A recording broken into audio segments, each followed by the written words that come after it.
রাত্রে দুটো বৃষ্টি হতেছে, বৃষ্টির কারণে গাড়ি যাচ্ছে না, হেঁটে হেঁটে বাসা যাচ্ছি। আসলে রাত্রে বৃষ্টি পড়াটা খুবই দুঃখজনক ব্যাপার।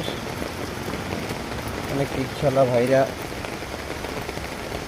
আছে, পেটের দায়ে রিক্সা চালাইতেছে রাত্রে, তারা ভিজে ভিজে ডিউটি করতেছে।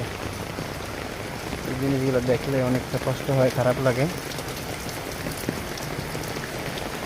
আসলে ভিডিওটা বানানোর উদ্দেশ্য ছিল না, আমি তখন তো কিছু না বানাতে পারতেছি না। এই যে রিক্সাওয়ালারা রাত্রে রিক্সা নিয়ে বেরিয়েছে পেটের দায়, তাই বৃষ্টির একটু ভিজা ভিজা রিক্সা চালাইতে হয়। তাদের